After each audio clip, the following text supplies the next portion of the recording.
that was already being discussed before the change in leadership. We actually have a weekly agenda, and as much as we can pursue the original committee report and sponsorship, the leadership will greatly appreciate that. No? Session suspended for a minute. Thursday, May 14, 2026, the House of Representatives, through Secretary General Cheloy Garafil, personally delivered to the Senate the articles of impeachment against Vice President Sara Zimmerman Duterte, pursuant to Article 11, Section 3, Paragraph 3 of the Constitution, and Rule 4, Section 11 of the Rules of Procedure in the impeachment proceedings of the House of Representatives. Earlier today, the articles of impeachment were referred to the Committee on Rules and consequently to the... I state your name.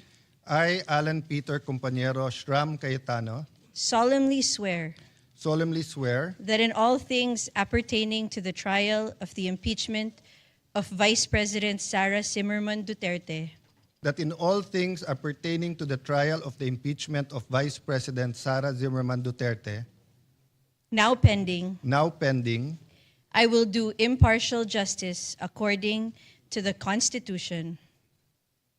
I will do impartial justice according to the Constitution and laws of the Philippines. and the laws of the Philippines. So help me God. So help me God. I state your name. Solemnly swear that in all things appertaining to the trial of the impeachment of Vice President Sara Zimmerman Duterte,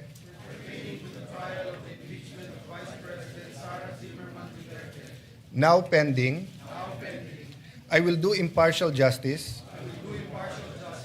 according to the Constitution and the laws of the Philippines. So help me God. For the record, resolution number 39 or the rules of procedure on impeachment trial shall continue to apply. We further note that Rule 6 thereof, which provide that the provisions of the rules of the Senate and the revised rules of court shall apply suppletorily whenever applicable. The court having been organized, and the articles of impeachment having been presented, let a writ of summons be issued to the Vice President Sara Zimmerman Duterte, who is directed to file her answer within a non-extendable period of 10 days from receipt. Pursuant to Article 7 of the Rules of Procedure of Impeachment Trial, she is directed to appear before the Session Hall of the Senate of the Philippines upon notice. The Sergeant at Arms is directed to serve the written summons on Vice President Sara Duterte along with a copy of the Articles of Impeachment. The prosecution may file a reply within a non-extendable period of 5 days from receipt of the answer. The parties may file their pleadings and annexes in person or through electronic mail. All other pleadings, motions, similar papers intended for the consideration of this court may be filed electronically. We will circulate the specific instructions on the format for the pleadings and manner of electronic filing for the guidance of all parties. Mr. President. Senator Judge. Thank you. Soto. Thank you. Yes. Mr. President, may we be clarified when you say 10 days, is that working days or calendar days? Calendar days. Calendar days, and including the 5 days for the prosecution to respond. Yes, Your Honor. Thank you. Okay. The clerk of court is hereby authorized to calendar the case for pre-trial and issue the corresponding notices to the parties after the last pleading is filed. Upon conclusion of the pre-trial, the trial proper shall commence on a date and time fixed by the court, of which the parties shall be duly notified. I approached members of the minority of the Senate, and later on I will approach the senator judges that we will fix the calendar together and in pursuit of impartial justice, we will come up with a impeachment calendar that is fair to the prosecution and to the defense, and will allow us to continue to function in the legislative side of our work. May I respect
May I request former Senate President Minority Leader Senator Vicente C. Soto to lead the chamber in prayer. Heavenly Father, we come before you today with humble hearts, seeking your presence, your wisdom, and guidance. In these challenging times for our nation, we ask that you shine your light upon every heart and every decision made in the service of the Filipino people. Lord, we pray for integrity to prevail over dishonesty, for humility to overcome pride, and for truth to silence deception. May those entrusted with leadership walk in righteousness, accountability, and genuine concern for the common good. Grant us the courage to do what is right, even when it is difficult. And dear God, give us wisdom to choose what is just over what is convenient. Protect our institutions and our nation from the influence of evil, corruption, greed, division, and selfish ambition. Father God, guard every mind and heart against temptation and guide all public servants to become instruments of peace, fairness, and compassion. Dear Lord, bless our nation with leaders who fear you, honor the truth, and serve with sincerity. Let justice, integrity, and loyalty for our country and to the Constitution rise above all personal interests. May everything we do today be guided by your wisdom and covered with your grace. All this we ask in your holy name. Amen. Amen. Thank you very much, Senator Soto. A prayer that all of us should reflect on. Secretary, please call the roll call. Please call the roll.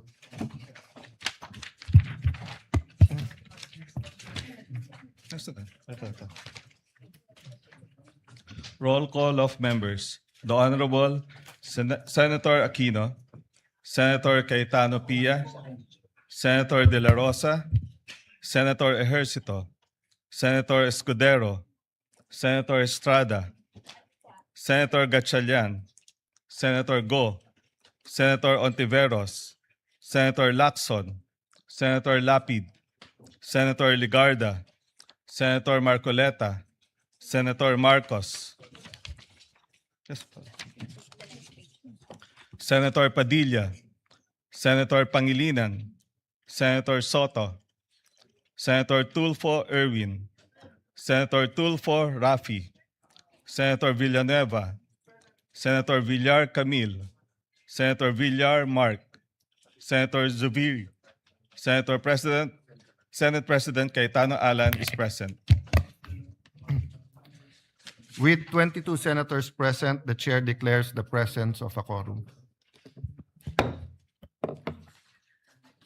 Mr. Majority President. Leader. Thank you. Mr. President, before we proceed, may I just be allowed to respectfully acknowledge some guests from the gallery? We have guests of our Senate President, Alan Peter Cayetano, Mayor Sammy Co of Pagadian City, who's here with us, guest of Senator Mig Zubiri, may kababayan, the pride of Bulacan, Mr. Juanito Torres, a well-known artist from the great town of Pulilan, Bulacan. He's also with us. Guest of this representation, Mr. President, Councilor Jervy Cruz of Nampicuan, Nueva Ecija. He was the UAAP men's basketball most valuable player, Mr. President, from the UST Growling Tigers. We welcome all of them in this August chamber, Yes. Mr. President. Thank you for being with us today. Majority Leader. Thank you, Mr. President. At this juncture, I move that we dispense with the reading of the journal of the 64th session, May 18, 2026, and consider the same as approved. Any objection? Hearing none, the motion is approved. Mr. President, I move that we proceed with the reference of business. Is there any objection? There being none, the motion is approved. The Secretary will now read the items in the reference of business. Bills on first reading. Senate Bill number 2126, an act establishing the National Measurement Institute of the Philippines and appropriating funds therefore by Senator Lapid.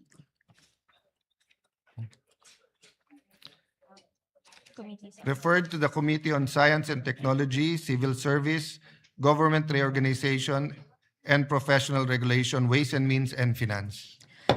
Senate Bill number 2127, an act extending the corporate life and expanding the powers of the Philippine International Trading Corporation, amending for the purpose PD number 1071, otherwise known as the Revised Charter of the Philippine International Trading Corporation by Senator Lapid. Refers to the Committee on Government Corporation and Public Enterprise, Trade, Commerce, Entrepreneurship, and Finance. Resolutions. PSR 386, resolution congratulating and commending Albert Ian de los Santos for his historic gold medal performance and record-breaking feat in the men's 71 kilogram category at the 2026 IWF Junior World Championship in Ismailia, Egypt by Senator Lapid. Referred to the Committee on Rules. 387, resolution congratulating and commending Filipina Tech leader Kat Borlongan for being honored as a Knight Chevalier of the National Order of Merit, Order National du Mérite by the Republic of France by Senator Lapid. Referred to the Committee on Rules. 388, resolution urging the Department of Health to strengthen food safety, sanitation, and public health measures following the discovery of drug-resistant bacteria in street-sold palamig beverages in Tondo, Manila by Senator Lapid. Referred to the Committee on Health and Demography. 389, resolution congratulating and commending Team Pilipinas and Siniende of St. Pedro Poveda College for winning the gold medal in the Open Hip Hop Division of the 2026 International All-Star Federation Dance Worlds Championship held in Orlando, Florida by Senator Lapid. Referred to the Committee on Rules. 390, resolution urging the Land Transportation Office to conduct a comprehensive study on the implementation of programs promoting the use of reflective and high visibility gears during nighttime to enhance road safety and prevent accidents nationwide by Senator Lapid. Referred to the Committee on Public Services. 391, resolution congratulating and commending Regine Velasquez Alcacid for being named as the first ever Woman of the Year by Billboard Philippines by Senator Lapid. Referred to the Committee on Rules. Committee reports. Committee report number 63 submitted by the Committee on Local Government on House Bill number 7554 introduced by Representatives Fresnedi and Miraflores, an act declaring December 19 of every year as a special non-working holiday in the city of Muntinlupa to be known as Muntinlupa Foundation Day, amending for the purpose RA number 9191, otherwise known as an act declaring the first day of March of every year as a special non-working holiday in the city of Muntinlupa to be known as the Muntinlupa City Charter Day, recommending its approval without amendment. Sponsor, Senator Estrada. To the calendar for ordinary business. Committee report number 64, submitted by the Committee on Local Government on House Bill number 7555, introduced by Representatives Tolentino and Miraflores, an act declaring September 6 of every year as a special non-working holiday in the municipality of Mendez Nunez, province of Cavite, to commemorate its founding anniversary, recommending its approval without amendment. Sponsor, Senator Estrada. To the calendar for ordinary business. Committee report number 65, submitted by the Committee on Local Government on House Bill number 142, introduced by Representatives Olivares and Miraflores, an act declaring February 13 of every year a special non-working holiday in the city of Parañaque, Metro Manila, amending for the purpose RA number 11460, recommending its approval without amendment. Sponsor, Senator Estrada. To the calendar for ordinary business. Committee report number 66, submitted by the Committee on Local Government on House Bill number 761, introduced by Representatives Matugas and Miraflores, an act declaring January 16 of every year a special non-working holiday in the municipality of Dapa, province of Surigao del Norte, in celebration of the feast of its patron saint, the Holy Santo Niño, recommending its approval without amendment. Sponsor, Senator Estrada. To the calendar for ordinary business. Committee Report Number 67, submitted by the Committee on Local Government on House Bill Number 762, introduced by Representatives Chan and Miraflores, an act declaring June 17 of every year a special non-working holiday in the city of Lapu-Lapu, province of Cebu, in commemoration of its charter anniversary, recommending its approval without amendment. Sponsor Senator Estrada. To the calendar for ordinary business. Committee Report Number 68, submitted by the Committee on Local Government on House Bill 1510, introduced by Representatives Yap E. et al., an act declaring July 15 of every year a special non-working holiday in the whole Cordillera Administrative Region in commemoration of its founding anniversary, to be known as Cordillera Day, recommending its approval without amendment. Sponsor Senator Estrada. To the calendar for ordinary business. Committee Report Number 69, submitted by the Committee on Local Government on House Bill Number 1538, introduced by Representatives Bolilla and Miraflores, an act declaring June 9 of every year as a special non-working holiday in the municipality of Rosario, province of Batangas, in celebration of its founding anniversary, recommending its approval without amendment. Sponsor Senator Estrada. To the calendar for ordinary business. Committee Report Number 70, submitted by the Committee on Local Government on House Bill Number 1539, introduced by Representatives Bolilla and Miraflores, an act declaring November 11 of every year as a special non-working holiday in the municipality of Taysan, province of Batangas, in celebration of its founding anniversary, recommending its approval without amendment. Sponsor Senator Estrada. To the calendar for ordinary business. Second. Suspend lang 1 minute. Session suspended.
At this juncture, may we proceed with the additional reference of business?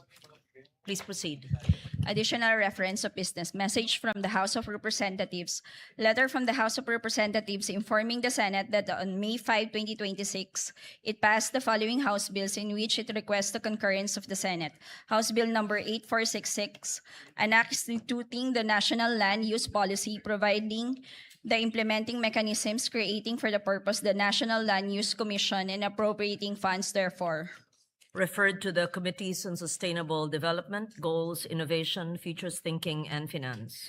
8647, an act strengthening and expanding the Pantawid Pamilyang Pilipino Program, amending Republic Act number 11310, otherwise known as the Pantawid Pamilyang Pilipino Program Act. Referred to the Committees on Social Justice, Welfare, and Rural Development, and Finance. 7704, an act expanding the prohibited acts of discrimination against women on account of sex, amending for the purpose PD number 442, otherwise known as the Labor Code of the Philippines as amended. Referred to the Committees on Labor, Employment, Human Resources, Development, Women, Children, Family Relations, and Gender Equality. 8461, an act granting the Katikbak Enterprise, San Pablo City Incorporated, a franchise to construct, install, establish, operate, and maintain radio and television stations in the Philippines. Referred to the Committee on Public Services. 755, an act establishing a district office of the Land Transportation Office in the city of Sagay, Negros Occidental. 2623, converting the Extension Office of the Land Transportation Office in Zamboanga City, Special Economic Zone, and Freeport into a district office and appropriating funds therefore. 3279, establishing a regular district office of the Land Transportation Office in the municipality of Viga, province of Catanduanes, and appropriating funds therefore. 4477, establishing the LTO office in the municipality of Taytay, province of Palawan, and appropriating funds therefore. 8609, upgrading the LTO district office in the city of Batac, province of Ilocos Norte, from Class D to Class C and appropriating funds therefore. 8610, expanding the registration and issuance of licenses in the Pasig District Office of the LTO and appropriating funds therefore. 8611, upgrading the District Office of the Land of the LTO in the municipality of Naval, province of Biliran, from Class D to Class B and appropriating funds therefore. Referred to the Committees on Public Services and Finance. 1866, establishing the Camarines Norte 1st District Engineering Office of DPWH in the municipality of Labo, province of Camarines Norte, renaming the existing district engineering office in the municipality of Daet as the Camarines Norte 2nd District Engineering Office and appropriating funds therefore. 2206, creating a district engineering office in the 6th Legislative District of the province of Batangas and appropriating funds therefore. 3535, creating a district engineering office in the 6th Legislative District of the province of Isabela and appropriating funds therefore. Referred to the Committees on Public Works and Finance. 8497, naming the entire stretch of the Santander-Barili-Toledo National Road traversing barangays San Sebastian, Colase, Dalahican, Tangbo, Bonbon, Poblacion, and Suba in the municipality of Samboan through barangays Mantalongon, Tubod, Dakit, Kalubihan, Patupat, Azucena, Santa Ana, Poblacion, and Maghanoy, Kingbuangan, Sayao, Minolos, and Giwanon in the municipality of Barili, province of Cebu as the Pablo P. Garcia Highway. 8498, naming the diversion road commencing at the Ormoc Baybay Southern Leyte Boundary Road in Barangay Bantigue and traversing Barangay Sumanga, Patag, Donghol, Biliboy, and San Pablo up to the diversion junction at the Palo Carigara Ormoc Road in the city of Ormoc, province of Leyte as the Mayor Vicente G. Torres Sr. Avenue.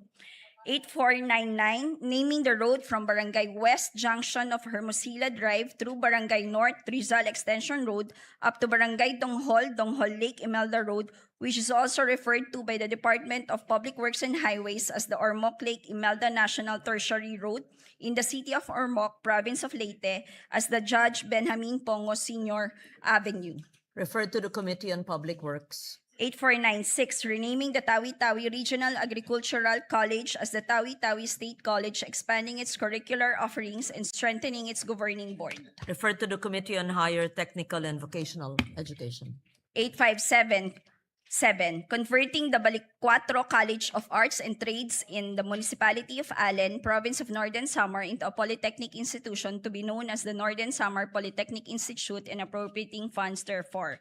8578, establishing a polytechnic institution in the Municipality of Mutyong, Province of Samar, to be known as the Mutyong Polytechnic Institute and appropriating funds therefore. 8579, converting the Cagayan de Oro School of Arts and Trades in the city of Cagayan de Oro into a polytechnic institution to be known as the Cagayan de Oro Polytechnic Institute and appropriating funds therefore. 8580, converting the Northern Mindanao School of Fisheries in the Municipality of Buenavista, Province of Agusan del Norte, into a polytechnic institution to be known as the Northern Mindanao Polytech Institute and appropriating funds therefore. 8581, an act establishing a polytechnic institution in the Municipality of Pulangi, Province of Albay, to be known as the Pulangi Polytechnic Institute and appropriating funds therefore. 8582, converting the Dipolog School of Fisheries in the city of Dipolog, Province of Zamboanga del Norte, into a polytechnic institution to be known as the Zamboanga del Norte Polytechnic Institute of Fisheries and appropriating funds therefore. 8583, converting the Agusan del Sur School of Arts and Trades in the Municipality of Prosperidad, Province of Agusan del Sur, into a polytechnic institution to be known as the Agusan del Sur Polytechnic Institute and appropriating funds therefore. 8584, converting the Sorsogon National Agricultural School in the Municipality of Castilla, Province of Sorsogon, into a polytechnic institution to be known as the Sorsogon Polytechnic Institute and appropriating funds therefore. 8612, establishing a polytechnic institution in the Municipality of Santa Maria, Province of Bulacan, to be known as the Santa Maria Polytechnic Institute and appropriating funds therefore. Referred to the Committees on Higher Technical and Vocational Education and Finance. 8626, establishing a College of Medicine in the Eastern Samar State University in the city of Borongan, Province of Eastern Samar, and appropriating funds therefore. 8627, converting the South Cotabato State College in the Municipality of Sorala, Province of South Cotabato, into a state university to be known as the South Cotabato State Universities and appropriating funds therefore. Referred to the Committees on Higher Technical and Vocational Education, Ways and Means, and Finance. 839, an act declaring Can Umantad Falls, located in Barangay Kadapdapan, Municipality of Kandihay, Province of Bohol, an ecotourism site. 842, declaring Kankoka Hills, located in Barangay Cambane, Municipality of Kandihay, Province of Bohol, an ecotourism destination. 901, declaring Mabanog Falls, located in Barangay Darapuay, Municipality of Bansalan, Province of Davao del Sur, an ecotourism site. And 1005, declaring the Congressman Edelmiro A. Amante Sr. Mapaso Resort and Adventure Nature Park, located in the Municipality of Santiago, Province of Agusan del Sur, an ecotourism zone. Referred to the Committees on Tourism, Environment, Natural Resources, and Climate Change and Finance. 1663, establishing the Battle of the Sibuyan Sea Memorial Shrine in the Municipality of Kahidjokan, Province of Romblon, and declaring it a tourism destination. Referred to the Committees on Tourism and Finance. 1664, declaring the Binukot Beach area located in Barangay Bunsuran, Municipality of Ferrol, Province of Romblon, an ecotourism destination. Referred to the Committees on Tourism, Environment and Natural Resources, and Climate Change and Finance. 1665, declaring the Kolong Beach located in the Municipality of Corcuera, Province of Romblon, a tourism destination. And 1666, declaring the Municipality of San Jose, popularly known as Isla de Carabao, Province of Romblon, a tourism destination. Referred to the Committees on Tourism and Finance. 1667, declaring the Looc Bay area located in the Municipality of Looc, Province of Romblon, an ecotourism destination. Referred to the Committees on Tourism, Environment, Natural Resources, and Climate Change and Finance. 1668, declaring the Payayasog Beach located in Barangay Mangansagag, Municipality of Corcuera, Province of Romblon, a tourism destination. 1669, declaring the ruins of Cota de San Jose located in the Municipality of Corcuera, Province of Romblon, a tourism site. 1672, declaring the Siki It Elepante Rock Formation located in the coast of Barangay Labnig, Municipality of Corcuera, Province of Romblon, a tourism site. Referred to the Committees on Tourism and Finance. 2928, declaring the Municipality of San Fernando, Province of Romblon, a tourism development area. 8562, declaring the Municipality of Columbio, Province of Sultan Kudarat as tourism development area. 8563, declaring Bangal Caves located in the municipality of Ragay, province of Camarines Sur as ecotourism destination. Referred to the Committees on Tourism, Environment, Natural Resources, and Climate Change, and Finance. 8564, declaring Barangay Managa in Sitio Balutakay, municipality of Bansalan, province of Davao del Sur as a farm tourism destination. Referred to the Committees on Tourism and Finance. 8565, declaring the Pasig Islet located in Barangay Bato, municipality of Santa Cruz, province of Davao del Sur as an ecotourism site. 8566, declaring Barangay Kapatagan in the city of Digos, province of Davao del Sur as tourism destination. 8568, declaring the Bakhawan Eco Park located in Barangay New Buswang, municipality of Calibo, province of Aklan as an ecotourism zone. Referred to the Committees on Tourism, Environment, Natural Resources, and Climate Change, and Finance. 8569, declaring the immediate environs of the National Shrine of Padre Pio, commonly known as Padre Pio Shrine, located in Barangay San Pedro, City of Santo Tomas, Province of Batangas, as a tourism destination. 8570, declaring the municipality of Barlik in Mountain Province as a tourism development area.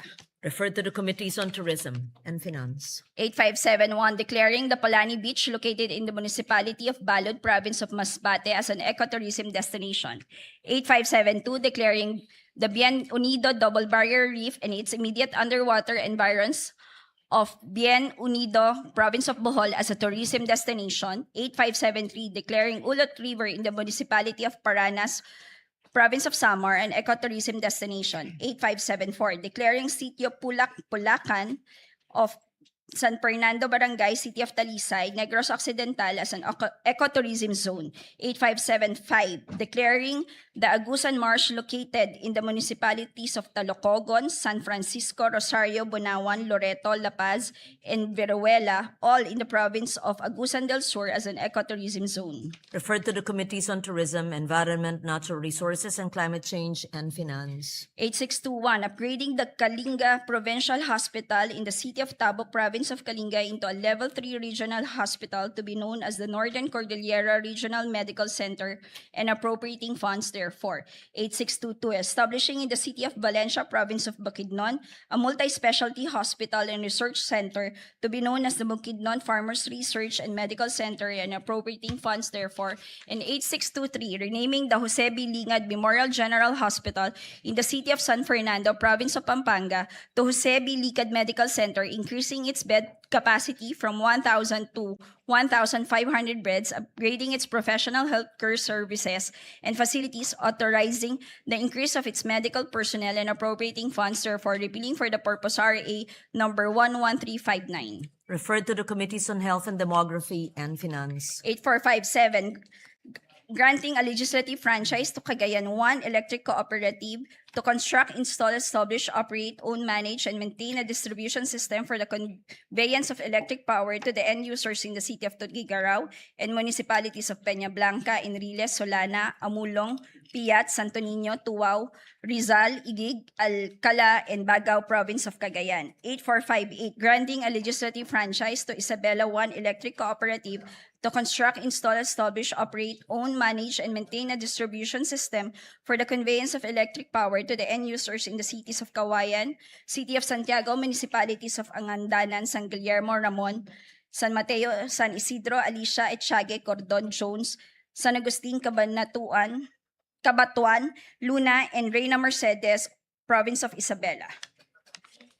8459, granting a legislative franchise to First Candaduanes Electric Cooperative to construct, install, establish, operate, own, manage, and maintain a distribution system for the conveyance of electric power to the end users in the municipalities of Bagamanok, Baras, Bato, Karamoran, Kigmoto, Pandan, Panganiban, San Andres, San Miguel, Viga, and Verac, Catanduanes. And 8460, an act granting a legislative franchise to Occidental Mindoro Electric Cooperative to construct, install, establish, operate, own, manage, and maintain a distribution system for the conveyance of electric power to the end users of Magsaysay, San Jose, Rizal, Calintaan, Sablayan, Santa Cruz, Mamburao, Abra de Ilog, Paluan, province of Occidental Mindoro.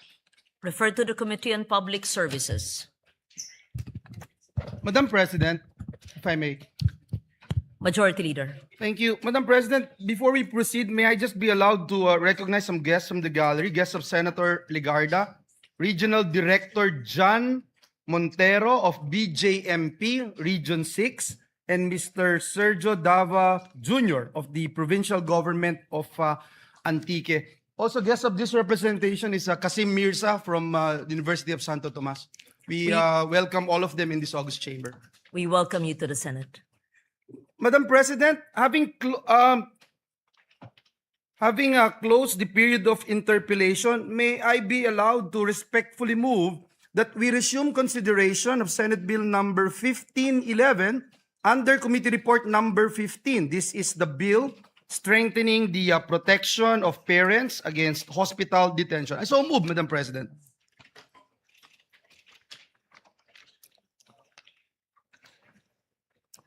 Which bill is that?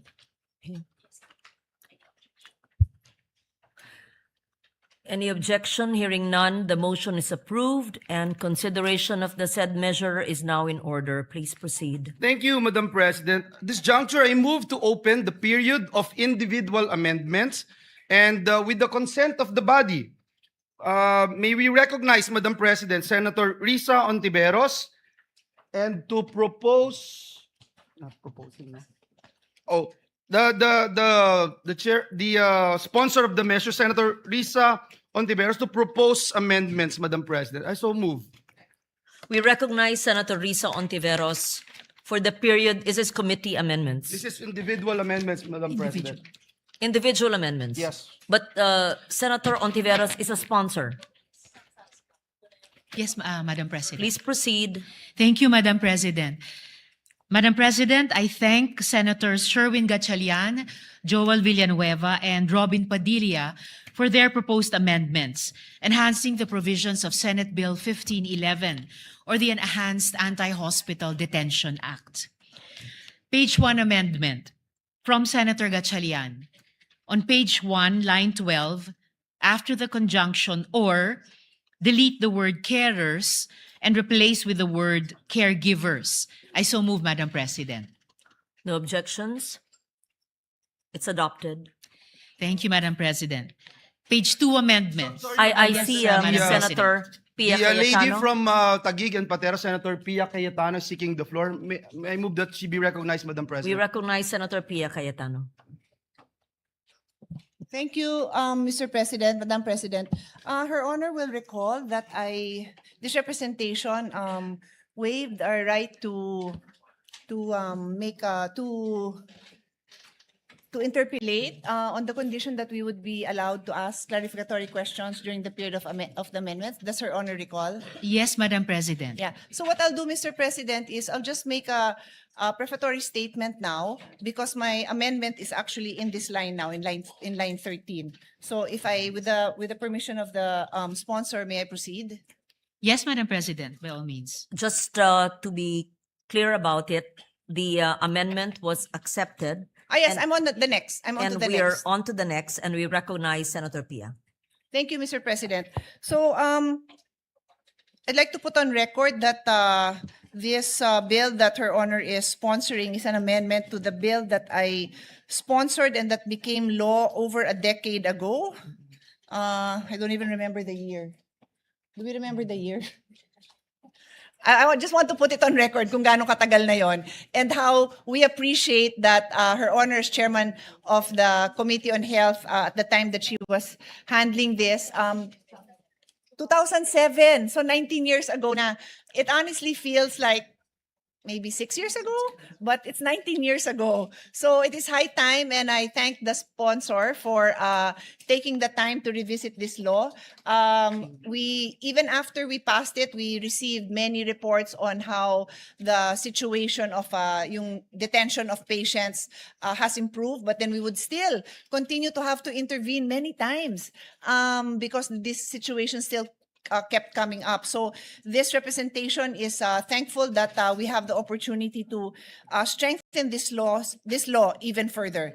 And so, as I mentioned, I requested for the opportunity to ask clarificatory questions, and in the interest of time and ease of to make it easier to make for everyone to engage to contribute to the amendments, I will also make my observations and clarificatory questions, which is necessary for the amendments I'm going to make in a timely manner. So on that note, Madam President, my amendment is still on page 1, and that is why I stood up now. It is on line 13. So I will read the provision for everyone's understanding. And of course, if we have, we don't really need it naman. It's not a complicated line, but I just want to explain the nature of my amendment. So the existing provision with the amendment of Senator Gatchalian reads, it shall also be unlawful to detain the relatives, representatives, or caregivers of such patients, as well as the newborn child, in the case of maternity patients. So that is where my question is. On line 13, there is reference to the newborn child. What I'd like to point out, Madam President, is that does Her Honor think there is a need to indicate and to insert the proper descriptive lines whether the newborn child is fully or partially recovered or may have died? Because this is a phrase that is found in the previous paragraph with reference to a patient, and I read, this is the existing provision. The detention of patients who have fully or partially recovered or have been adequately attended to or may have died. So may clarification na gano'n, na yung status ng patient, whether nag-recover siya partially or fully or namatay, covered siya. So I'm also asking now, should we make that same clarification for the newborn? Kasi po, yung nakita kong mga cases, ilalaban pa talaga ng ospital, patay na. Hindi naman sinabi sa batas yun na patay na. Buhay pa. So this representation feels it won't hurt to add those lines. We submit, Madam President, I do agree with the gentlewoman from Taguigan Pateros that it would not hurt to include that qualification if she so desires. Okay.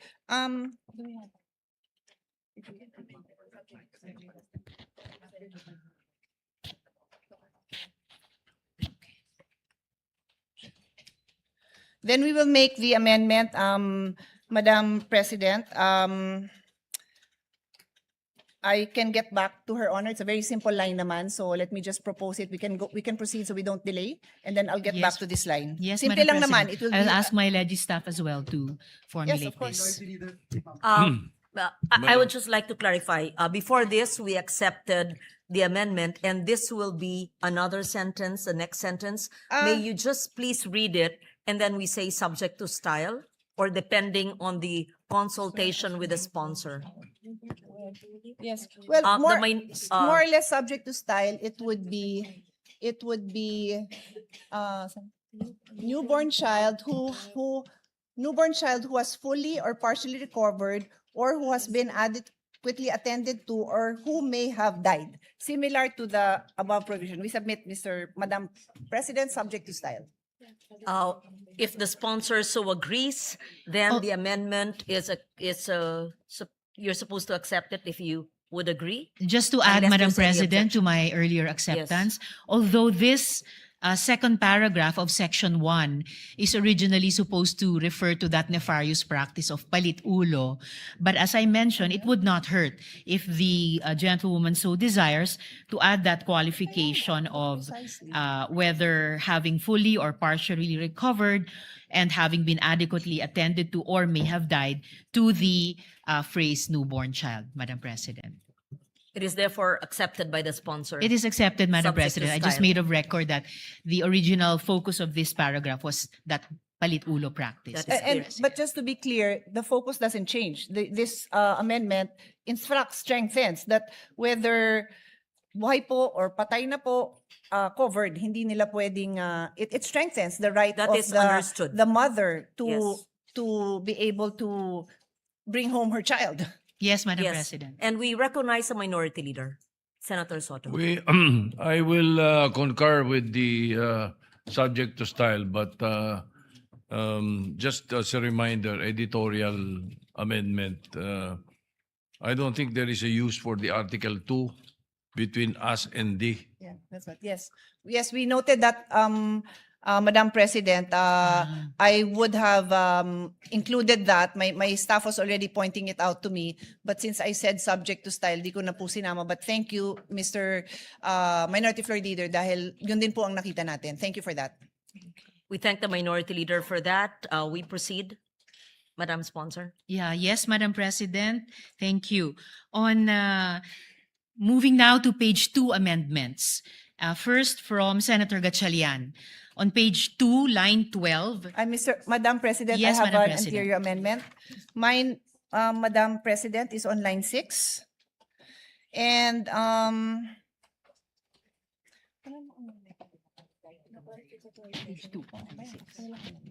so actually, there may be no need for an amendment. It's just to clarify the intention here so that again, when this when these amendments become law, we make it very clear what the legislative intent is. So I'd like to read this into the record so that our colleagues who are following along with us can follow the discussion. No? This paragraph is about the patient who expresses a desire to be admitted to a non-private room and yet naipasok siya sa private room. So, explain ko lang po ang concern ko. No? So, I'll read that paragraph first. The amendment of the sponsor states, patients who stayed in private rooms shall not be covered by this act. So, ibig sabihin, hindi ka pwede mag-avail ng itong anti-detention kung nasa private room ka. Unless the said patient, notwithstanding one's expressed desire to be admitted to a non-private room, was admitted to a private room for the following reasons. A, no non-private room is available in the hospital, medical city, etc. B, the physician or other medical professionals of the hospital, medical clinic, or other facility deemed it to be in the best interest of the patient to be admitted. So the observation and the legislative intent that I want to put on record is on letter B, na kaya naipasok sa private room ang pasyente dahil yung doktor niya or other professional, medical professional of the hospital or health center deemed it in the best interest of the patient to be admitted. Yun ho ang intention, tama ba, Madam Sponsor? That's right, Madam President. Okay. And so, what this representation would like to emphasize now is that the legislative intent for the physicians overriding the desire, the expressed desire of the patient to be put in a non-private room is only for purpose of showing that in this case, that patient will be allowed to avail of the non-detention of this law. They can avail of this law. In other words, we are not liberalizing or changing the rule that the patient's desires will always govern. A doctor, medical professional cannot override a patient's desire in other cases. Limited to dito sa topic ng non-hospital detention. Tama ho ba, Madam Sponsor? Yes, Madam President. One bill, one topic. Yes. So yun lang naman, again, to put it there, because minsan nako-quote yung bill, alam nyo naman, nako-quote, tapos hindi naman yan yung intention natin dito. So nagkakasundo po tayo ng sponsor. Yun lang po. Thank you very much. Thank you. Yes. What is the next amendment of Senator Pia? Just for my Yes, clarification. we recognize the Minority Leader. Yes, thank you, Madam President. Just for my clarification. So kapag ikaw ay nasa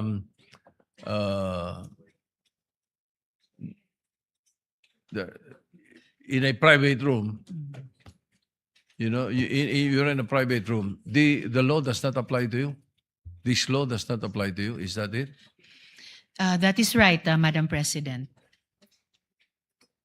So Kung nasa non-private room ka, ano babayaran mo ron? Di ba wala ka naman talagang babayaran doon?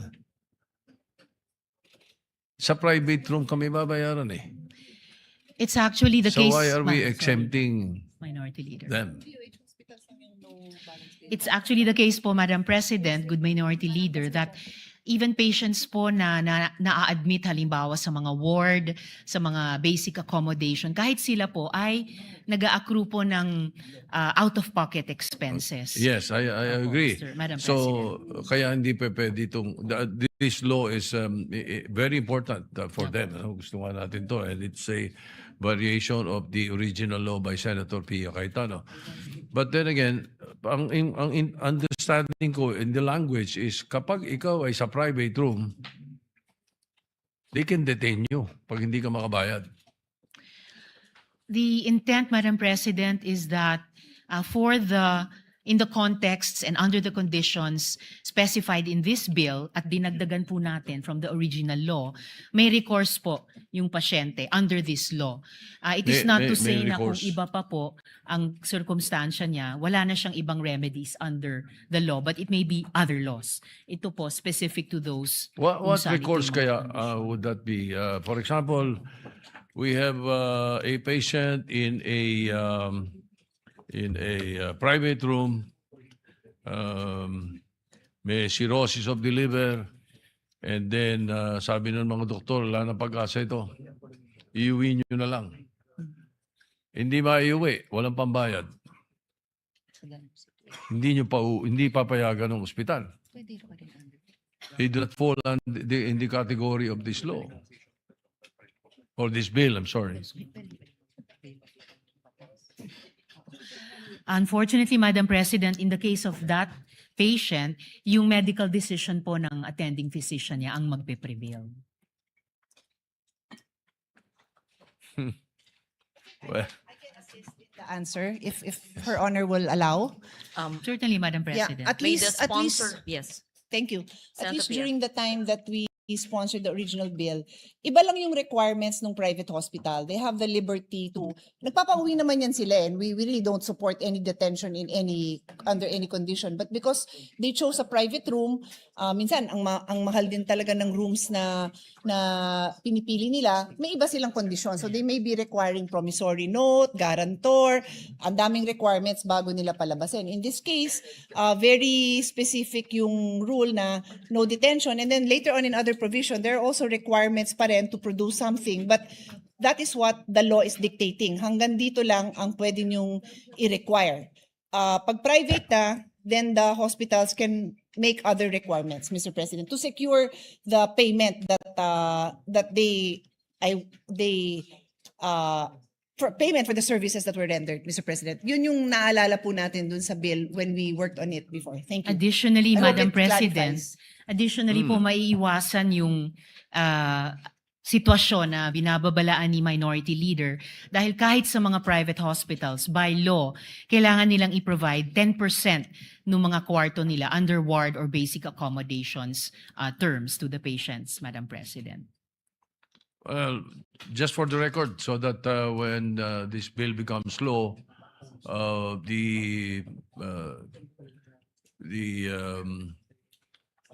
or not resolution, but the explanation of the sponsors, I'll place on record. So just in case it is questioned on this particular issue. And the I point just of the wanted to Minority place that Leader on is the record. protection on the part of those availing Yes, of so the those who cannot pay. Anyway, cannot ju- pay, but in a yes, private room. We just Yes. wanted to place it on record. Thank you. Thank you. Thank you, Senator Minority Soto. Leader, Madam President. Senator Cayetano is finished with her We're on page amendments. 2 Yeah, amendments, we're Madam just President. following the sequence, so I have Okay. more when Her Honor Yes. gets to the page and number that I'm at. Thank you. Thank you. We recognize Senator Erwin Tulfo. If the lady sponsor would allow it, Madam President, I just Yes, Madam want- President. Gusto ko lamang po kasing linawin, nabanggit po kasi kanina na may mga pasyente pong sila po kasi ang namimili na ilagay sila sa pribadong kwarto.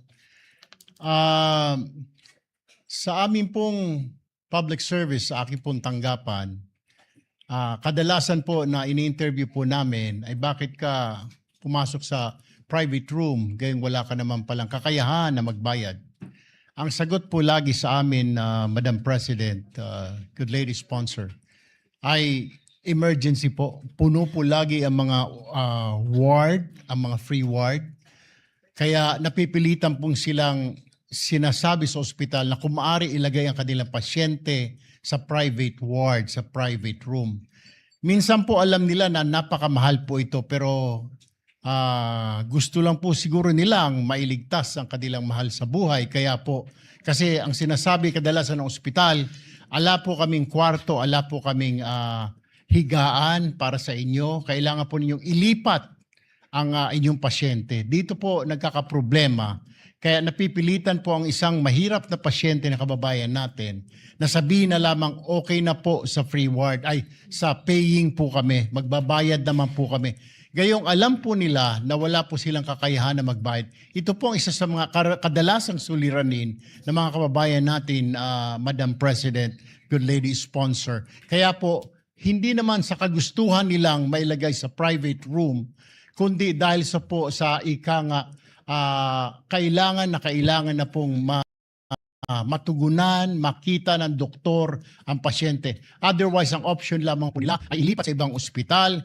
Kalimitan po sa mga lalawigan, kailangan ilipat pa sa isusunod na bayan o sa lungsod ang pasyente para lamang po matugunan. Paano po, Madam President, good lady sponsor, kung ang sakit po ay appendicitis at kailangan na pong operahan? Ililipat pa po ba? Kaya no choice po sila. Siguro po, can we put this on record, Madam President, good lady sponsor, na sometimes po, hindi po nila kagustuhan na ilagay po ang kanilang pasyente sa ospital. Yun lang sa private room, Madam President, good lady sponsor. Yun lamang po. Thank you, Senator Erwin Tulfo. Salamat. Take note of that, and Yes. at least if there are problems in the future in interpretation of this law, the comments will be able to enlighten the poor patients who may be booked in a private room. Thank you. Salamat, Madam President. And even now, salamat sa good gentleman mula sa Palawan. Yung pag-exempt sa exemption ng coverage nitong law sa ganong mga pasyente na inilarawan ng good gentleman ay nandun na rin po sa page 2, line 8, letter A, na kaya sila na ipasok sa private room.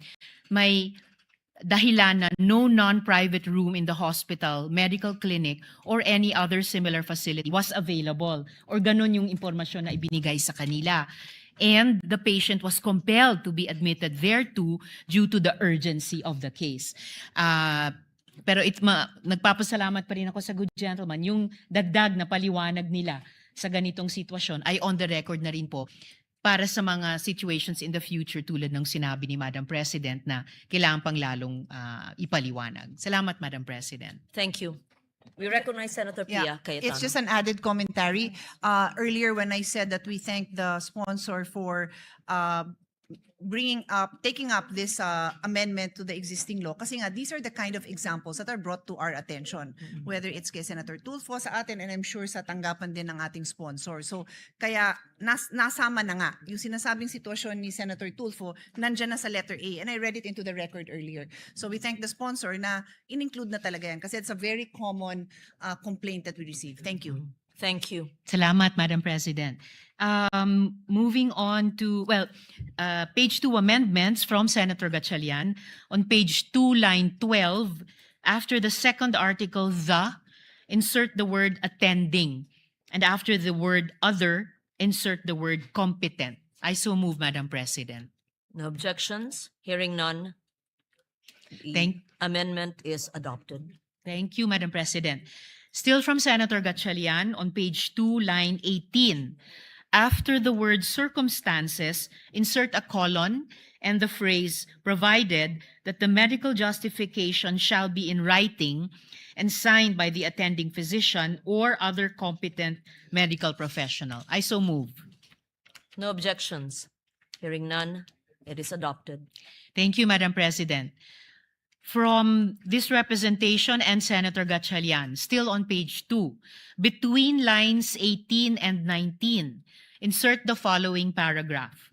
For purposes of this act, detention refers to any act of restraining a person from leaving the hospital, clinic, or similar facility on grounds of non-payment, in part or in full, of hospital bills, medical expenses, or professional fees. It includes the refusal to A, physically discharge or to issue documents necessary for discharge, interment, or benefit claims. B, remove medical devices when removal is medically appropriate. Or C, release a cadaver of a deceased patient to the surviving relatives. I so move, Madam President. No objections. Hearing none, it is adopted. Thank you, Madam We President. recognize Senator Pia Cayetano. Yes, Madam President. I actually defer to the wishes of the sponsor. I'd just like to point out that in the definition of detention, and I don't have a copy, so this is just from what I heard, Her Honor made reference to the detention of the patient. But when we defined earlier, in the earlier provisions, we referred to the caregiver and the newborn. So does Her Honor think it might be better that we also mention them, the patient, the caregiver, and the newborn, for consistency, Madam President? I would be accepting of that, Madam President. And is there an amendment? Subject to style, Madam President. The addition of those. Yeah, terms. the amendment would be after the word patients, the caregivers or the newborn. We submit. May we hear the whole sentence from the sponsor? As I understand it from the... Sorry, Yes, sorry. Madam President. The complete reference in the earlier paragraphs also make note of relatives and representatives in addition to caregivers. So I can write down the complete line if Her Honor wishes, or we can just add it. The intention is Yes, Madam not to President. limit it. The to intention is not to limit it to patient, To the but to patient. include everyone else that was Yes. mentioned earlier, that if they cannot detain those persons. the caregiver and The newborn relatives baby. and or representatives. Yes. That is the intention. So we'll include that same enumeration in this provision. I don't have a copy. I'm sorry. So I can't make reference to which line because I don't have a copy of the amendment. Yes. Again, Madam President, I accept subject to style. Thank you, Senator Cayetano. Thank you, Madam Sponsor. Thank you, Madam President. And just for the record, Madam President, the proposed amendments clarify and strengthen the definition of detention by expanding coverage beyond physical restraint to include indirect or administrative acts that prevent or delay lawful discharge or release. The revisions also broaden the scope of covered facilities expressly, and here this speaks to the concern of the gentle lady from Taguig and Pateros, expressly include caregivers and deceased patients and clarify prohibited acts such as withholding discharge documents, delaying cadaver release, or refusing medically authorized device removal. These changes close interpretative loopholes, align the definition with actual detention practices, such as palit-ulo, and strengthen patient protection consistent with the intention of RA 9439. Moving on, Madam President, Sorry. Yes, Madam Yeah. President. Again, this issue is so close to my heart, so I'm just randomly thinking of other situations. Did Her Honor, or for that matter, any of our colleagues, come across situations where yung gamit nung pasyente hindi nire-release? Kasi tinatanong ko yung staff ko ngayon, parang meron ding ganon. So baka we should consider that even the belongings, because it could, imagine now that people bring their laptop, yung mga long staying doon, baka may dala pang, di naman refrigerator, pero baka may dalang, pwede may nagpapasok ng refrigerator now that I remember. So would Her Honor consider that, na they cannot also hold Personal belongings. the belongings, yeah. Certainly, Madam President, lalo na kung personal belongings naman talaga yun ng pasyente or pamilya or carer niya, dinala nila for the confinement, certainly they should not be, kumbaga, withheld from them kapag uuwi na, Madam President. So actually, sabi nga po ng staff ko, medyo maraming report na kinukuha yung cellphone. So I will draft an amendment and then balikan na lang po natin. I will submit the language in a while. Yes, thank you for that. We take note of that. Thank gentlewoman. you. Thank you, Madam President. Oo. Yes, Madam We President. recognize Senator Erwin Tulfo. Majority Leader. Thank you, Madam President. Good lady sponsor. Nais ko lamang pong idagdag sana kung wala pa po dito, ay nabanggit po kasi ni Senadora Pia na yung mga laptop at cellphone. May mga nangyari na rin po na kukunin na lamang po ng tatay o ng asawa yung pasyente sa ospital at wala pong pambayad, pinapaiwan po yung kanyang hanap buhay. Tricycle o jeepney, minsan po ay wala pong mga cellphone. Ang pinapaiwan po ay tinatanong, may traktor ka ba? Hand traktor.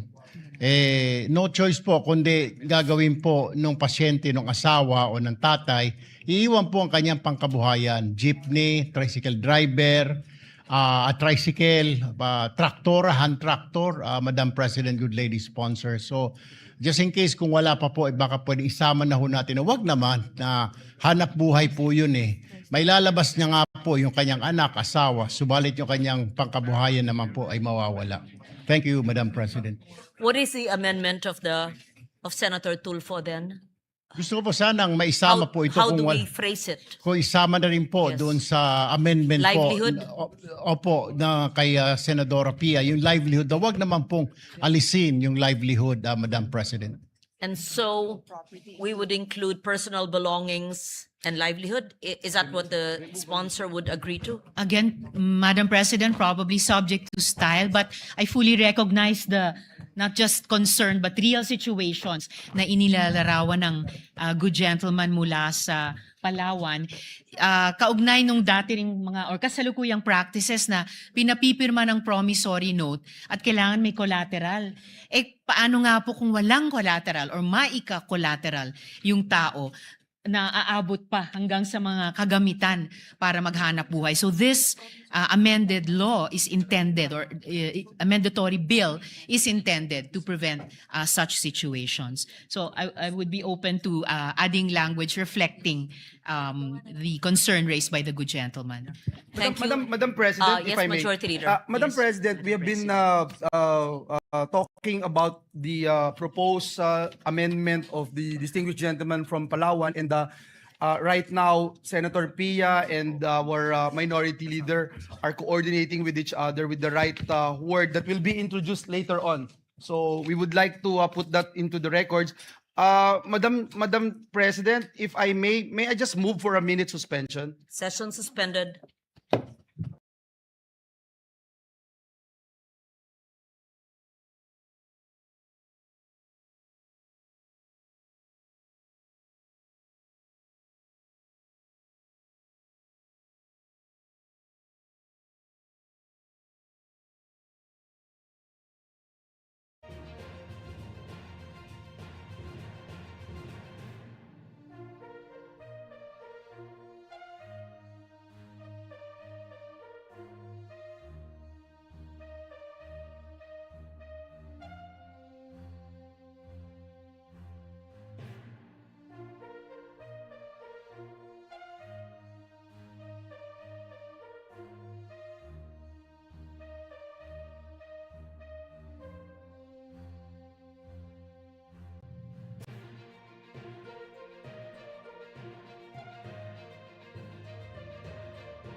Motion is approved. Madam President, I move that we consider the aforementioned House bills. So moved, Madam President.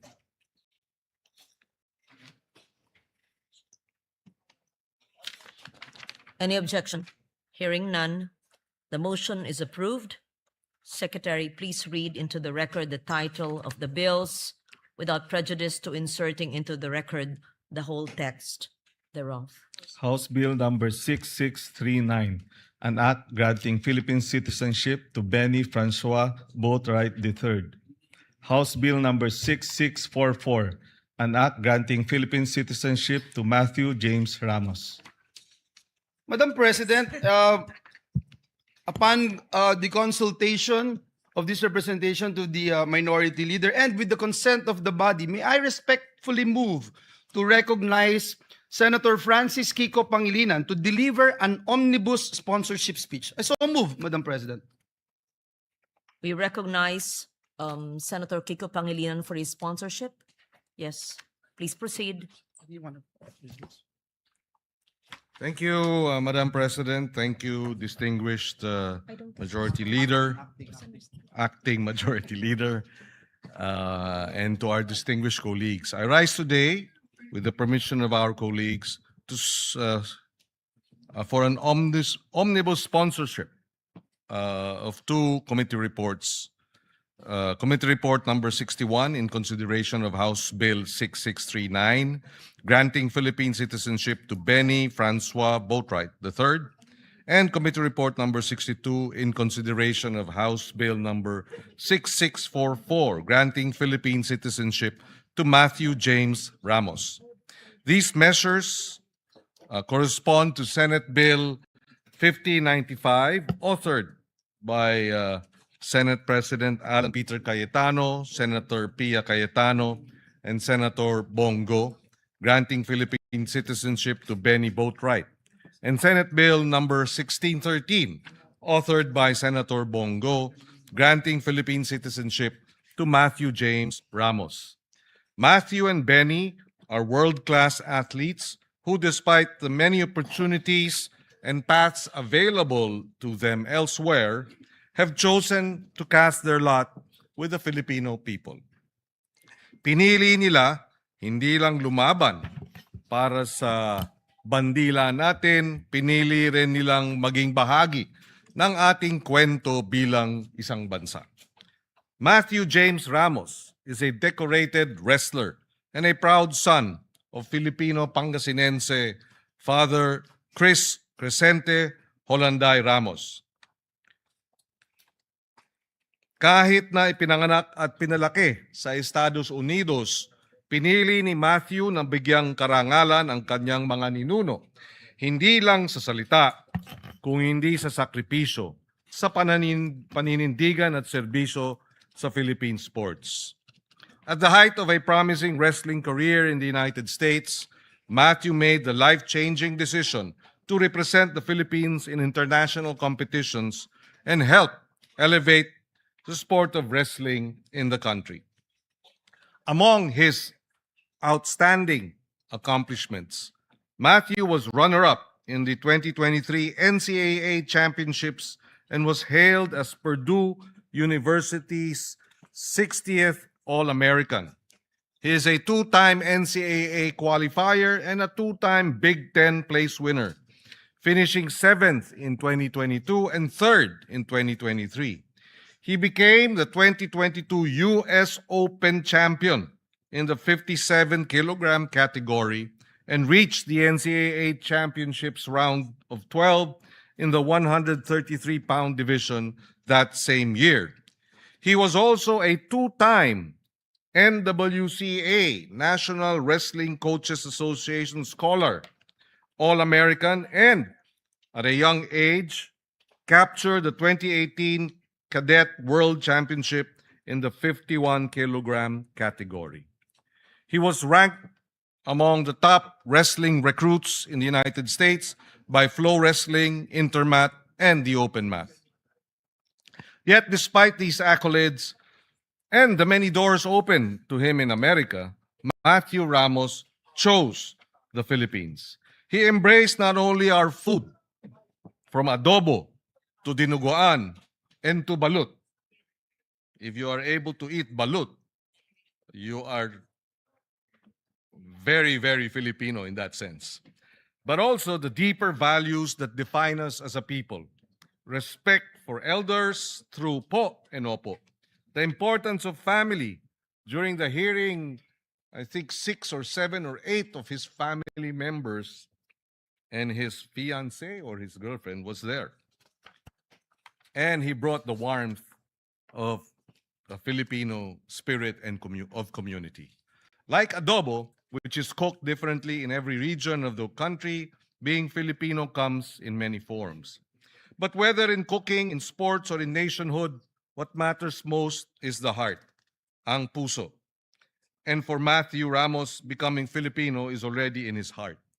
He was unable to attend today's sponsorship speech, Mr. President, but he was actually here last week when we were scheduled to sponsor it last week. He had to go back to the United States for a competition, but he is committed to coming back when we pass this measure in plenary. We also recognize Benny Francois Boatwright III, a 27-year-old basketball player from Los Angeles, California, whose talent and leadership have already inspired countless Filipino basketball fans. Benny Francois Boatwright is here with us in the gallery. Standing at 6 feet 10 inches, Benny joined the San Miguel Beermen in December 2023 as the team's import for the PBA Commissioner's Cup.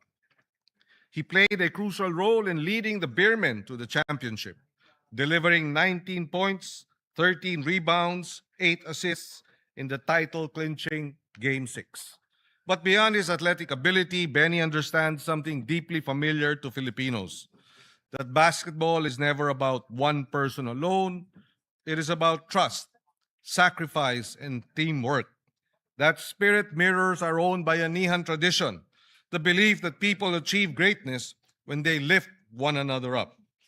By embracing the Philippines and choosing to stand with Filipino athletes, Benny Boatwright strengthens not only our basketball program, but also our hopes of excelling on the international stage, defending our Asian Games title, and one day returning to the Olympics.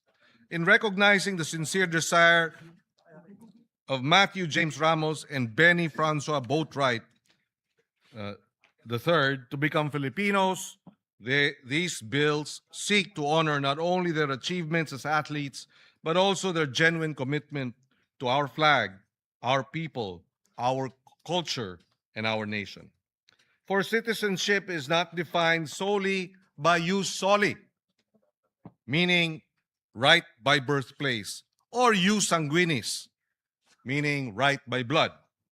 As people have moved since the beginning of time, citizenship is also defined by the right by choice. Citizenship is also defined by choosing to carry the Philippine flag with pride and honor before the world. Mabuhay ang pinipili ang Pilipinas, mabuhay ang nagmamahal sa Pilipinas, mabuhay ang Pilipinas. May we request our colleagues, we urge them to support this measure and its immediate passing. Maraming salamat, Mr. President. Thank you, Senator Pangilinan. Majority Leader. Madam President, the gentleman from San Juan, Senator Jinggoy Estrada, would like to deliver his co-sponsorship speech. I move that he be recognized, Madam President. Senator Jinggoy Estrada is recognized. Thank you, Madam President. Madam President, distinguished colleagues, I'm honored to co-sponsor the bills granting Filipino citizenship to two remarkable athletes to wit. House Bill number 6639 under Committee Report number 61, entitled An Act Granting Philippine Citizenship to Benny Francois Boatwright III, and House Bill number 6644 under Committee Report number 62, entitled An Act Granting Philippine Citizenship to Matthew James Ramos. The said bills are reported out by the Committee on Justice and Human Rights under the able leadership of its chairperson, Senator Francis Kiko Pangilinan, the best friend of Senator Robin Padilla. Mr. Benny Francois Boatwright III is a 29-year-old professional basketball player born in Los Angeles, California. He stands at 6 feet 10 inches. He has demonstrated an immediate and powerful impact upon joining the San Miguel Beermen in December 2023 for the PBA Commissioner's Cup. His exceptional skill and leadership were instrumental in leading the Beermen to the championship crown, securing the title after tallying 19 points, 13 rebounds, and 8 assists in the crucial Game 6. This performance quickly earned the admiration of Filipino fans. His naturalization will pave the way for him to play for the national basketball team Gilas Pilipinas. His bid for naturalization is supported by the Samahang Basketball ng Pilipinas Executive Director Erica D. and Gilas team manager Alfrancis Chua. Another athlete applying for Philippine citizenship is Mr. Matthew James Ramos, a 25-year-old Filipino-American wrestler born in Naperville, Illinois. Matthew traces his Philippine roots from his father, Crisante Olanday Ramos, a resident of Barangay Poblacion, Basista, Pangasinan. He is the 2022 US Open champion and 2022 NCAA Championship Round of 12. Matthew has expressed his earnest intention to become a naturalized Filipino citizen in order to proudly represent the Philippines in international wrestling competitions. His desire to carry the Philippine flag on the global stage reflects not only his personal affinity for his Filipino roots, but also his commitment to contribute to the nation's sports development. Granting Filipino citizenship to Benny Boatwright and James Matthew Ramos serves as a recognition of their dedication, exemplary talent, and earnest desire to represent the Philippines in international competitions. As a staunch advocate of basketball and sports in general, this representation has been continuously supporting measures that will improve the conditions of Filipino athletes and to make them globally competitive dahil sama-sama tayong nangangarap na makita ang Philippine sports, basketball man o wrestling na umangat sa buong mundo. With this, Madam President, this representation supports the granting of Philippine citizenship to both Benny Francois Boatwright III and Matthew James Ramos. Thank you, Madam President. Thank you, Senator Jinggoy Estrada, Majority Leader. Oh, Senator Pia Cayetano will deliver a co-sponsorship speech. Thank you, Madam President.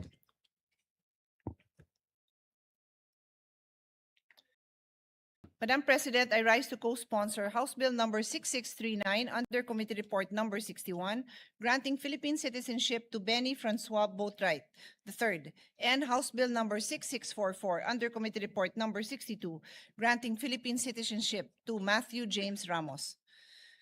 For Benny Francois Boatwright, as the primary author of Senate Bill number 1595, the Samahang Basketball ng Pilipinas, SBP, requested this representation to file this bill as it is a crucial step toward further strengthening our national basketball program.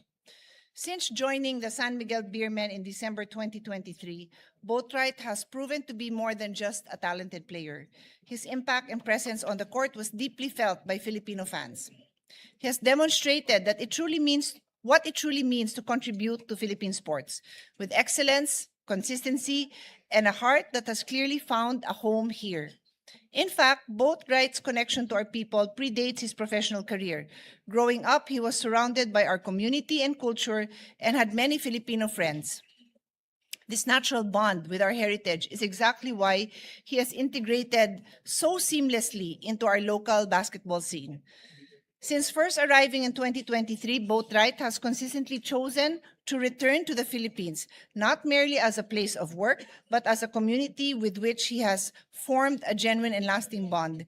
His contribution does not end in the PBA. If naturalized, he will play for Gilas Pilipinas in the Asian Games, the SEA Games, and in the 2028 Olympic qualifying cycle for the 2028 LA Olympics.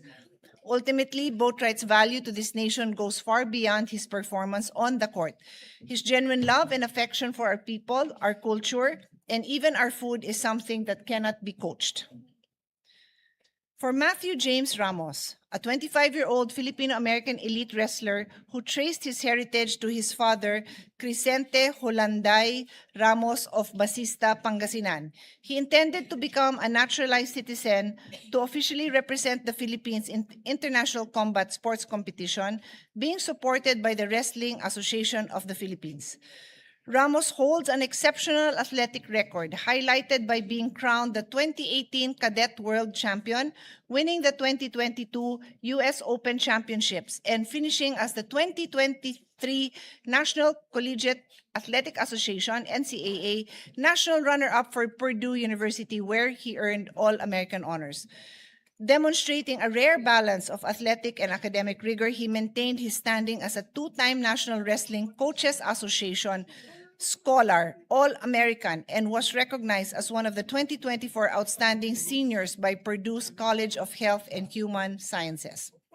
Crucially, he brings this elite coaching expertise back home, committing to train, mentor, and uplift local Filipino wrestlers. His naturalization promises to elevate the Philippines on the global wrestling stage and serve as a powerful inspiration to the Filipino youth. In closing, granting citizenship to Boatwright and Ramos, who have both demonstrated excellence and commitment to the Philippines, is a recognition of the value they bring to our collective aspirations. I've always believed that sports is more than just a game. It is a platform. It is a platform for our youth to see what excellence looks like in action. Being an athlete has taught me important life values such as discipline, teamwork, time management, and commitment, all of which I use to this day. These are the same standards we now set forth for Boatwright and Ramos as they prepare to raise the Philippine flag. I ask for your support, my dear colleagues. Thank you, Madam President. Thank you, Senator Pia Cayetano. For another co-sponsorship speech, we recognize Senator Bongo. Mr. President, esteemed colleagues, as one of the authors of the bills in consideration, I rise today to co-sponsor the measures granting Philippine citizenship to Mr. Benny Boatwright III and Mr. Matthew James Ramos. At the outset, allow me to express my full support for these measures and thank the sponsor, Senator Kiko Pangilinan, for prioritizing these measures. The grant of Philippine citizenship through is a power recognized under our Constitution and exercised by Congress in favor of individuals who have shown not only merit and competence, but also a sincere commitment to serve the Filipino nation. Citizenship is more than a legal status. It is a bond of loyalty, responsibility, and shared purpose. In the case of these two athletes, we see individuals who are willing to carry our flag, represent our people, and contribute to the continuing development of Philippine sports. Mr. Benny Boatwright has already made a strong mark in Philippine basketball. Napapanood niyo po siya sa PBA, sa ongoing PBA, no? Kaya lang na eliminated yata sila just last Saturday or Sunday. But anyway, since joining the San Miguel Beermen in 2023 PBA Commissioner's Cup, he has shown exceptional talent, professionalism, and leadership on the court. His contribution helped the team capture the championship, and his performance proved that he can be a valuable addition to the future of Philippine basketball. As a potential naturalized player for Gilas, Pilipinas, yun po ang pinaka kulang ngayon natin, no? Since yung mainstay natin sa Gilas, Pilipinas na naturalized player na si Justin Brownlee ay hindi na rin po bumabata. Kailangan natin ng batang naturalized player. Mr. Boatwright brings size, skill, discipline, and experience that can strengthen our national team in international competitions. Pareho sila ni Brownlee. May mga 3 points shooting rin po ito. Magaling sa 3 points. His possible inclusion will not only improve our competitiveness, but will also contribute to our long-standing dream of seeing the Philippines stand proudly among the best basketball nations in the world. Lalong-lalo na po ngayon na napanalunan po natin ang first ever gold since 1962. After 63 years tayo nanalo muli sa Asian Games nung 2023 Asian Games. And we are now the defending champion. Paalala ko lang po kay Mr. Boatwright, as you take on this role, just a reminder to you, you are expected to maintain your health and fitness at all times. Be always fit. Being part of the national team is not just an opportunity, it is a responsibility that calls for dedication, sacrifice, and excellence. Always bear in mind your duty to support and elevate the team, guided by discipline in everything you do, both on and off the field.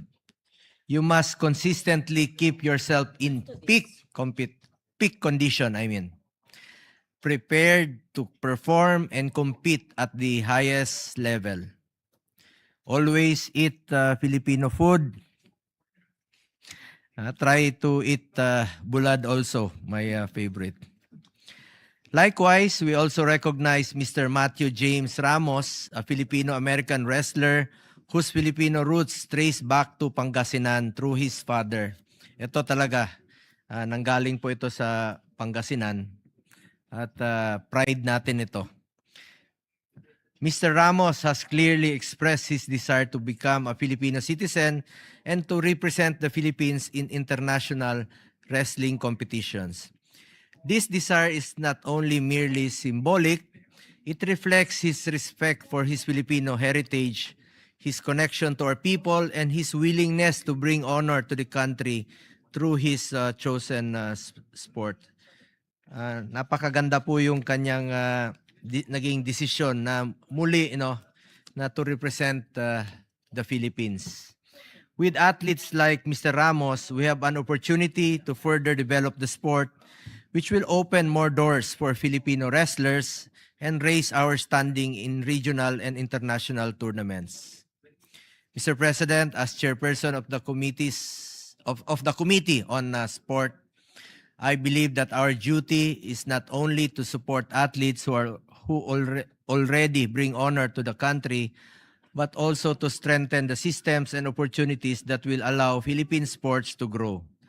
The naturalization of Mr. Boatwright and Mr. Ramos forms part of this broader effort. It allows us to build stronger national teams, expand our national talent pool, and inspire young Filipinos to dream bigger, train harder, and believe that they too can represent the country with pride and excellence. These measures are not simply about granting citizenship to two deserving individuals. They are also about investing in Philippine sports and recognizing those who are ready to serve and honor the Filipino flag. Thank you po, Mr. President. Thank you po, Madam President. Thank you very much, Senator Bongo. Majority Leader. Madam President, to allow our colleagues to further study the measure, I move that we suspend consideration of the aforementioned bills. I so move, Madam President. Any objection? Hearing none. Motion. Senator Mig Zubiri, our former Senate President, is seeking the floor. I move that he be recognized, Madam President. Recognize Senator Migsubiri. Thank you, Madam Tita Ganda of the Senate. Nice to see you smiling, former Yes, I Senate President had Zubiri. a lack of sleep yesterday, Madam President. That's why I was not up to speed with what was happening. But anyway, Madam President, I just wanted to raise not an issue. I am fully supportive of these two gentlemen that will be taking hopefully their oath as Filipino citizens. But one of them happens to be a son of a Filipino, Mr. Ramos, the wrestler. And I was talking to my colleagues, or my dear friend Alvin Aguilar is here from the Wrestling NSA. We're together with the NSA. He's for wrestling and I'm for Arnis. And I was saying to Senator Kiko Pangilinan that he was used to be the chairman of the Committee on Justice, that maybe we can make an amendment or we can have amendments to the dual citizenship law. Kasi kung automatic na dapat kung yung nanay mo o tatay mo ay Pilipino, bakit pang dadaan sa ganitong proseso? Dapat automatic. Under the old law that Senator Frank Drilon passed, apparently there was a timeline, like a cutoff date, that everybody who had who were older and like they're already adults that wanted to be Filipino citizens again or be dual citizens, there was a cutoff date. I think it's about time we revisit that law, Madam President, to our colleagues that are listening today, whoever will be the chairman of the Committee on Justice, and let us amend it. Let's just make it automatic. Because I was in Japan recently, I met a lot of OFWs who were not able to apply their online or their dual citizenship because nga, of that cut-off date. I think, Madam Chair, it's a time that we revisit the law, and so as long as you can prove that your mother or your father is Filipino, automatic yung pagbigay po ng dual citizenship. We take Thank you. note of that, Thank you very and much. this representation would be happy to support a bill. I just asked now the Secretariat, there is no amendment to the dual citizenship law, and if they can help us draft a amendment to the dual citizenship, then perhaps Senator Subiri can be one of the principal authors of the measure. We'll do that. Thank you. Thank you. Thank you. Majority Leader.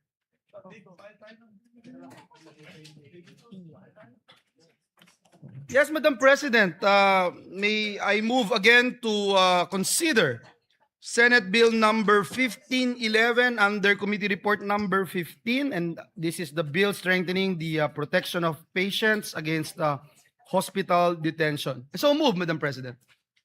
Have we, you've moved already for the... I did, Madam Yes, President. and the motion was approved. Yes, Yes. already approved that Now we we suspend revert back consideration. and Yes. recognize Senator Ontiveros, the sponsor of the measure. May we recognize again the Salamat We po, Madam recognize President. Senator Ontiveros.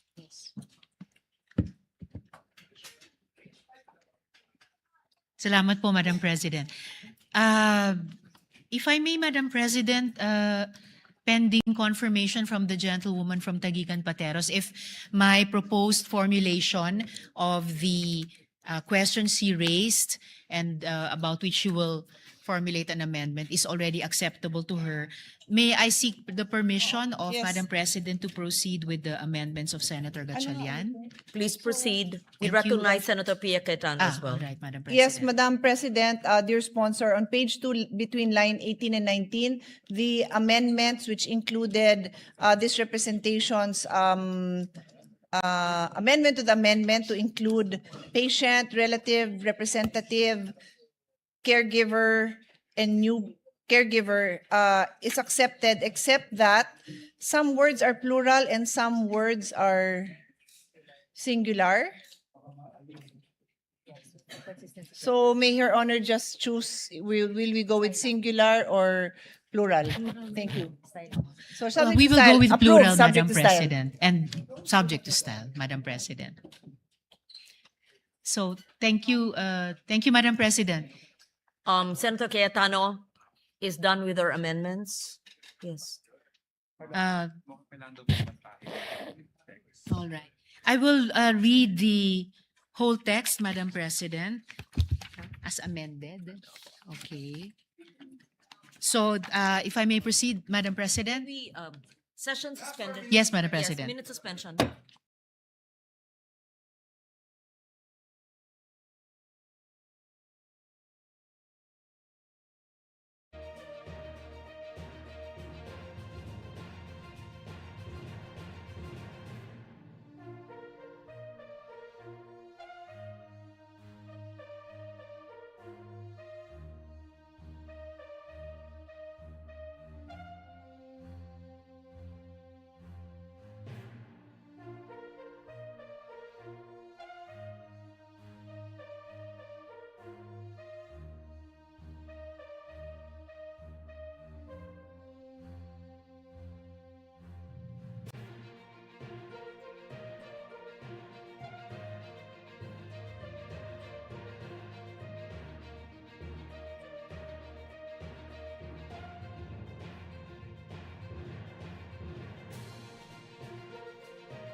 that provision will now read on page 2, between lines 18 and 19, insert the following paragraph.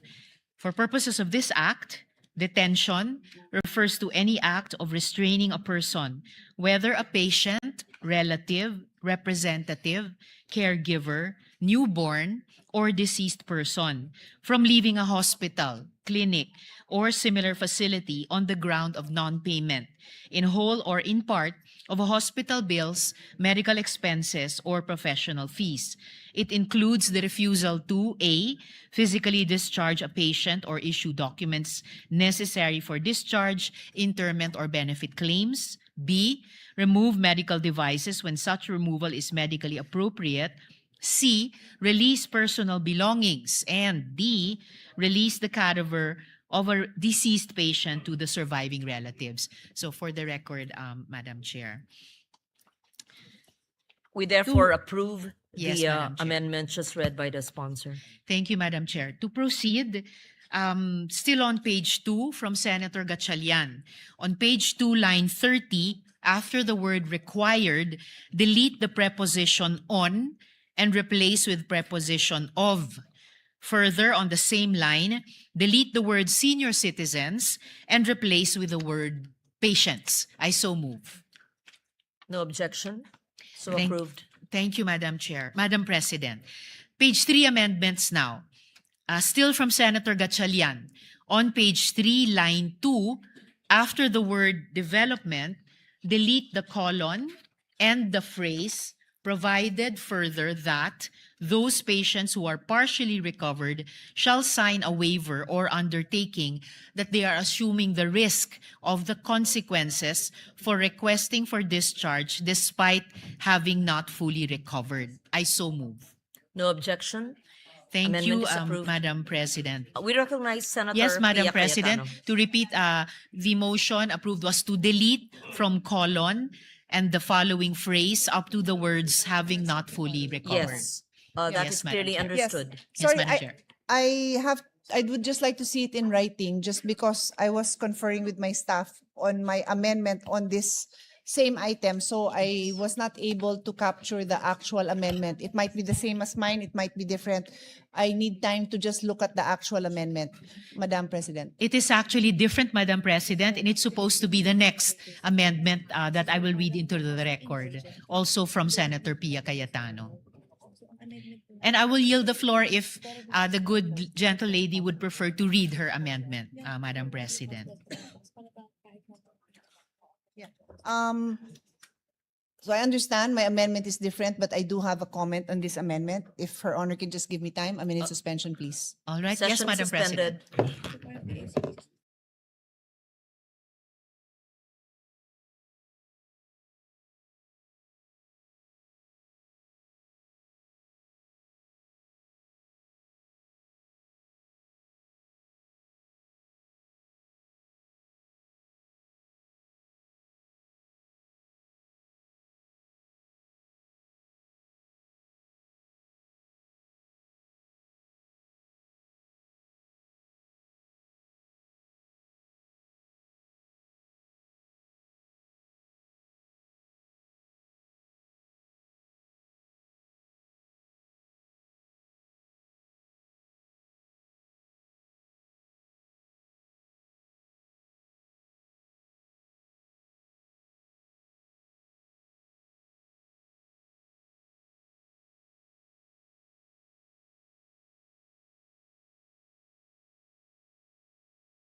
Yes, Madam President. As agreed upon by our minority leader and the members present here today in this plenary, may I just respectfully move that we suspend consideration of Senate Bill number 1511 under Committee Report number 15 with the commitment that this will be tackled first as first item tomorrow, Madam President. I so move, Madam President. No objection. Hearing none. the consideration of the measure is hereby suspended until tomorrow. Thank you, Madam President.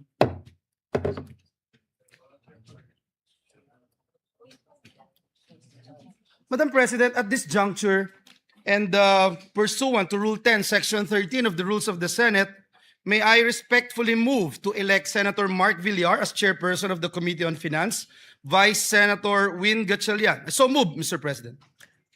Any objection? Hearing none, motion is approved. Thank you, Madam President. Madam President, I move that we adjourn the session until 3 o'clock in the afternoon of Wednesday, May 20, 2026. So moved. Any objection? Hearing none, session is adjourned until 3 o'clock in the afternoon of Wednesday, May 20, 2026.